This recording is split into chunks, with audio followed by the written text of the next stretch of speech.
Hey party people, this is Jeremy from Board Game Revolution. Today I'm back with another Kickstarter preview of Wasteland 2nd Edition by Galactic Games. Now, I never played the original. I heard really good things about it because it was really highly thematic. And this one right here, I remember it's talking about some things that were kind of clunky. So now, here we are with the Waste Knights, the 2nd edition, and this one is very streamlined. So what is it about? You are play 1 to 4 players, and you're going to be roaming about this post-apocalyptic kind of dystopian world. Think Mad Max, Fallout, Borderlands. If you're a video game player, a movie lover, you know what I'm talking about. But yeah, it's going to be rolling around in your vehicles, going to the wastelands. You're roaming around Australia, so you're running around this rugged terrain in the wild. There's going to be like robots, part human robots, mutants, all kinds of just weirdo post-apocalyptic things, but you're going to be going on this adventure, these big adventures that can take you in different paths, and you're making choices along the way that may alter your path. So it's not just one set scenario thing. There's a whole bunch of different things that can open up based on your choices. But I'm going to go through that all in detail today. Feel free to skip around this preview because I do go through a lot of things in good detail so you can make an informed back of decisions. Let's go ahead and get to the table and find out more about Waste Knights 2nd Edition. All right, this is where it all happens. It is in these 2 books. They are going to set the mood, they're going to set the theme, and send you on a wild ride. So it starts with this survivor guide here. And the reason why I'm doing this first is because this is exactly what's going on. You want to understand the game and why we're doing what we're doing until we get there. So this is going to show you exactly what how many people you need, how long it's going to take, and whatnot. You're going to read this paragraph script, and believe me, you want to, because you're going to get sent down this kind of thematic thing. And you're going to have choices. Okay, so these choices actually lead you down a different path in the Book of Tales. And the Book of Tales is like a paragraph book where you're going to make these choices. You're not going to have like dice rolls like, let's say, like Near and Far, where you're going to be risking things or whatnot, but you're going to start making choices. And some of them just, you just get to deal with. And there's 250 of them, 257 or something like that. Yeah, 257.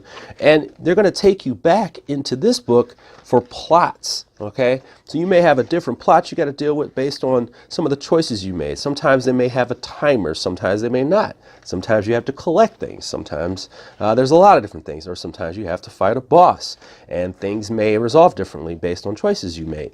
And that is exactly what's going on in this game. There's so much I can't tell you. Unfortunately, I can't tell you. But just think of it like this: if you played Borderlands, Witcher, any of those type of video games where you get a big scenario, but you end up going on all these different branches paths. That's what these scenarios are. They're really adventures, and a lot can happen. That's actually something that drew me in big time to start the game off. But let's go further into the Wasteland so you can see more of what Waste Knights has to offer. This is your wasteland, okay? This is Australia, and things ain't so pretty out here. We're going to talk about this map in great detail, but I just want you to see how big the layout is. This is not a table hog, but it's definitely big, and it's beautiful. Great detail here on the prototype, by the way. This is a pretty baller prototype. But as you can see over here, you got the dice pool. You got a nice little legend out here, and this is our terrain, and there's East and West Australia. Thematically, it seems like this side is kind of a more peaceful side, and this one's more of the ruckus and things like that, kind of where you're daring to go out. That's at least some of the stuff I've experienced. But over here, I have a special deck. It is covering something over there, but you got the timer over here, and sometimes there will be timers, sometimes they won't. And then you have the decks, and this is like special items and things like that. This is your exploration decks, which we'll talk about in detail, and then you have your 2 encounter decks, which will be in here for when you take special actions and when you end your moves. And then what do we got here? And then our characters. We'll talk about those in really good detail. Some other, chips and things like that, and decks that have your equipment and damage, things like that. So we will talk about that in detail, but let's go ahead and get to the characters. This is your character. Now, I'm going to be showing a couple characters during the gameplay so you can get an idea just what the other ones are and things like that. But you're going to get a character card and a vehicle. Each one is going to have that. And then you're going to have these starting gear, okay? And the starting gear can be ranged. They can be melee, but they can also be two-handed or one-handed, and some things like this freaking boomerang right here are just two-handed. It also tells you your dice pools, and these are also used over here to resolve some of your, during your exploration you'll have encounters, and those will be used for specific stats, like you can negotiate and talk and use your technology and survival-based things. And the dice pool actually are how like these are upgraded. Green dice are better than the white dice, and then blue dice are better than that, and then the red dice are the best, and they all have potential outcomes, and some of them are just more risky than the other ones. As you move down, you're going to have a special power, and this guy happens to deal with when he's moving, he actually can basically not deal with one of the hazards that come up during the game. The other ones here tell you like how much you can repair when you sit in camp on your own and try to fix things, or just repair weapons and things like that. And then you also have exploration, which happens to do when you're kind of surveying the land. Down here at the bottom, it shows your little like kind of like your health, and it also shows what happens to you as you get you pick up radiation and things like that, these danger things, and then it gets worse and worse and starts to affect your rolls. On the left over here is your experience, and then you will move down here and start to pick up these cards, and you can choose one at the end of your turn. Of course, these things make your moves better, your attacks better, repairing, things like that. Also just dice pools and things like that. It's pretty cool. And then finally, you have your machine over here. I'm gonna move over here like this. You have your vehicle, and your vehicle can take a certain amount of damage, and it also can be repaired. But this shows you your movement across the board and how much stuff you can carry, because you can carry a lot of junk, and eventually you want to repair it, and that's very important. This also tells you like these are actually resources that you can use to upgrade your movement, so you can move a little bit further during your turn, and you need them. And each car actually has a different amount of movement and different amount of things that it can do, so it's not necessarily like restricted to this cars only do X, Y, and Z. As a matter of fact, the size of your vehicle actually changes certain things. So like this one right here, I can spend one of these to get 3 extra movement. This one says 2, and then it also has a different size gas can, of course, and then you also have a different chassis size, so it's actually weaker, whereas even the truck right here, this biggest one, this is a heavy one, has more, it has more tankish, and it moves less, as you can see. So that's pretty cool. And that's pretty much your characters. I just wanted to kind of give you an idea of what you're looking at. Really cool stuff going on here. Let's go back to the wasteland. We are about to take a turn, so I just want to let you know what your turn is going to look like. You have 2 actions you can choose, and they have to be 2 different actions on your turn. And then you're going to move, camp, explore, city action, and then you have plot action. And that's kind of the one that you want to get to, because that's going to be where the challenges tokens are and the plot tokens are going to be. But we're going to start with movement, and movement is determined by how far you can go on here. You also have a movement power, so that's important.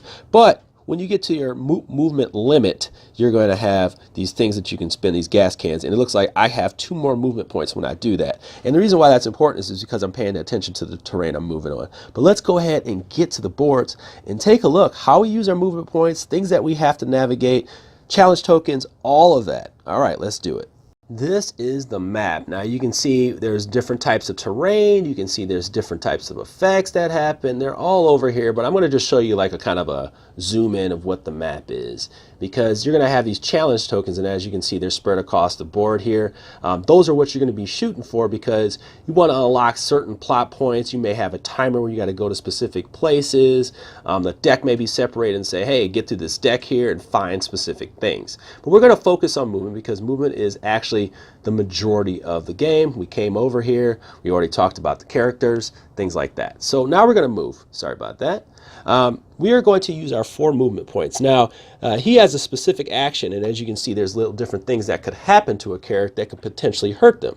So I have kind of this like bio thing that's going to happen to me. But Mr. Johnny Taylor can actually move through one of these. But if I did, this would be an actual damage for me, and it's hard to remove.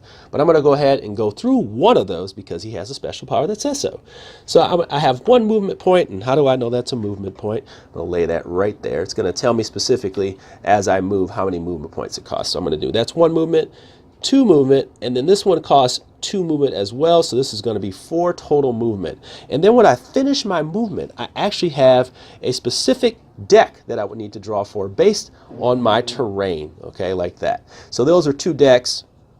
And what comes out of those? I'm actually on this type of terrain. As you can see, it's on that greenery right there. And I would draw a card from the top of this deck. But I have all the potential 3 things that would happen on your turn. These are the potential things. You may have combat, and you have to resolve this combat and fight one of these. We'll get to what combat's like. Then you have these tests that'll happen. Specific things will happen to you, like this bridge is falling. So you got to, run a. First, you got to draw a threat token. So let's actually talk about that. And then you're going to roll tests, specific set of die according to what your powers are or what your ability is in that. And then you're going to have encounters. And this is some of the things that are going to happen to you. And you're going to have to go back in that deck, in the book.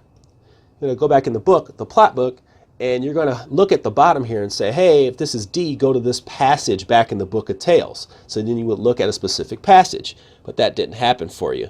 But that's encounter. That's one of the things can happen as well. Now, when you have something that's called a threat, threat looks like this, or it looks like one of these right here. The threat you're going to draw from the bag. And this bag is full of these threat tokens. I'm going to pull them out right here. Got a little sack you pull them out from. And then you have yellow side, which is for the good stuff that happens. And then you have, yellow side is like the instant side. So these things like this is damage a vehicle, -1 success for when I'm dealing with encounters. That's not good. And then you have these are for battle. So when you're in a battle situation with an enemy. So you got these things that you're up against and they totally stink. There's nothing good inside this bag at all. There's 10 of them and they're all ugly. But you're going to go ahead and deal with that. So this is actually a very important one, so let's go ahead and do that. So I have a test. I would draw 1 threat token, and then because I'm doing this, it would actually lose one of these, and I get to choose. Oh my goodness, that's not good. But I will go ahead and roll on this fallen bridge, and it says Tech 2 test. My guy is Tech, his is a 1, so I would grab a dice pool. Of course, I would need to roll 2 of these, and that's not good. I would roll that, and boom, I only got 1.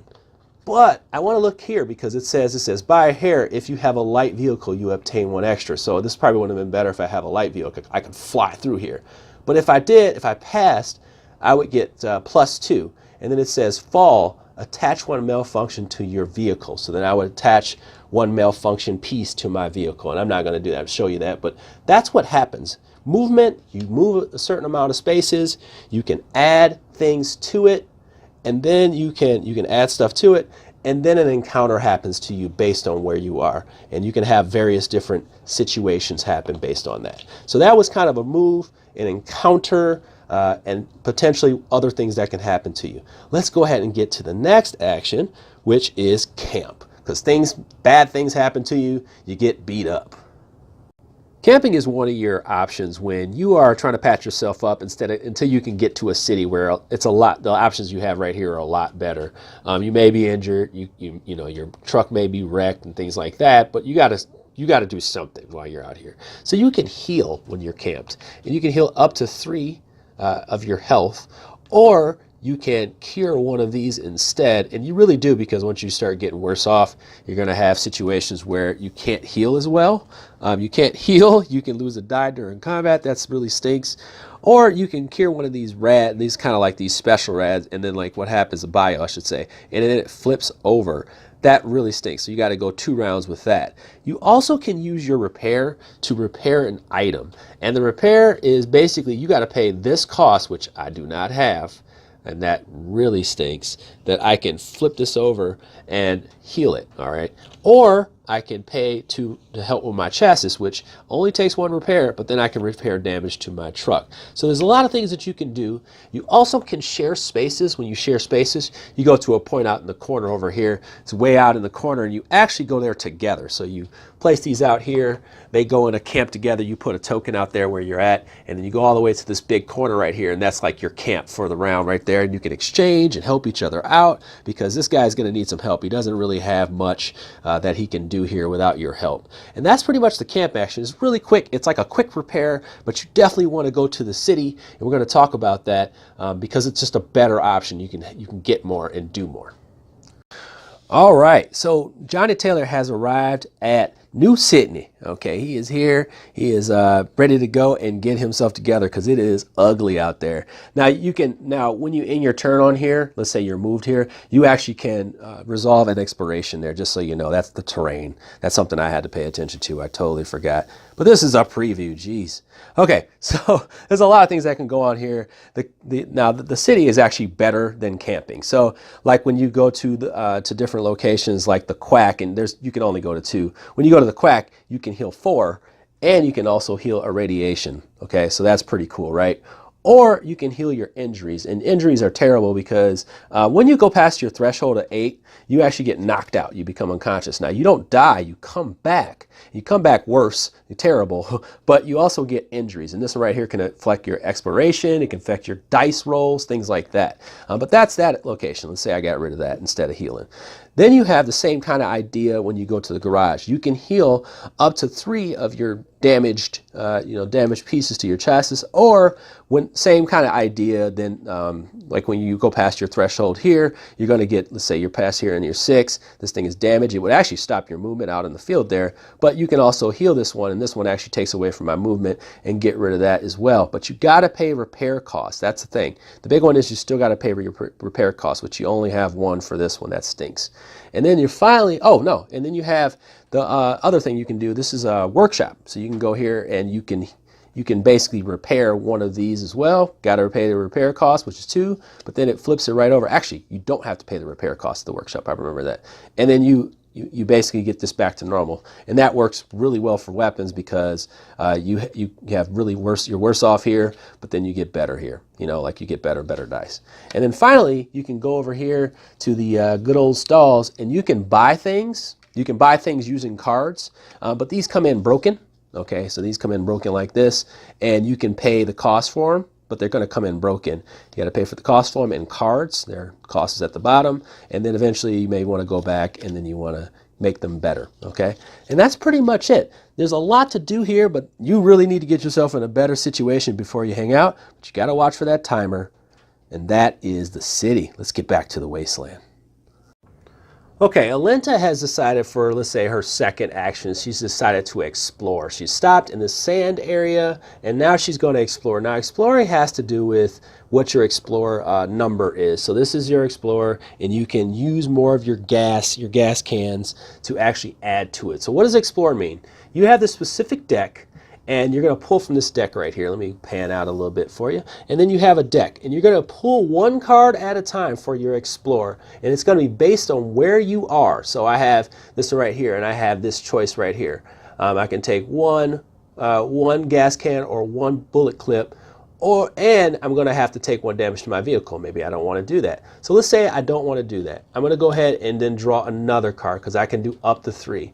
Then I have a choice of get a medicine, but then it says place a threat marker over here on your space. Okay, I have that choice. Now I can use a third one, but when I make these choices, I have to make a choice. Because once I use that, I have to make it say, stick with that. So that's what you're going to do. You're going to draw these up to your amount. And the last one, if you run out of points and you say, that's all 3, that's where I'm going to stop, maybe you want this one right here.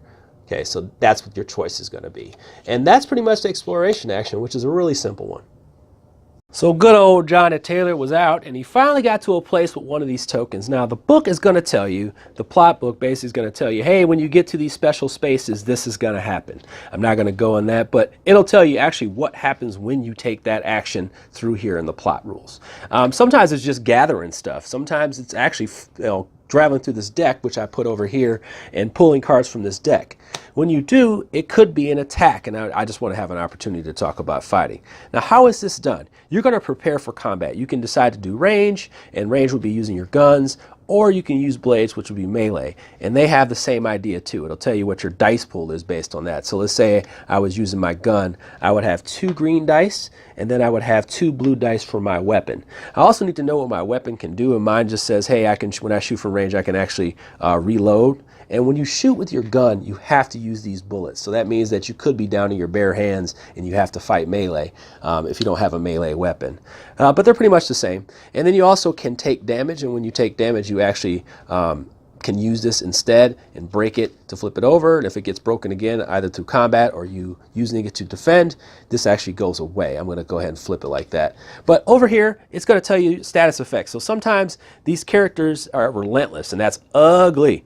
So what happens is, or they have a threat. So you would draw from the threat bag, and I just randomly drew something out of here so you could see. This is the threat bag. I would draw from that again, because that happens out of combat or happens in combat during this right here. So that would happen to me, and they get an extra die for their die pool. And let's say I was fighting this guy right here. They would actually get an extra white die added to their dice pool, and their dice pool would look like this. It'd be green, blue, and then a white and another white, like that. And we would roll all those. And honestly, it is actually very easy. You do one roll, they do one roll, fight over, okay? And if you kill them, you kill them. So if you do kill them, and let's say you get 4 hits, if you get 4 hits, you kill the guy, but you also get these rewards right here. And this would be 2 upgrade and then one expiration token. And there's a whole bunch of status effects depending on your rolls. But yeah, there's some of these people can like persevere through getting killed, and you have to resolve both.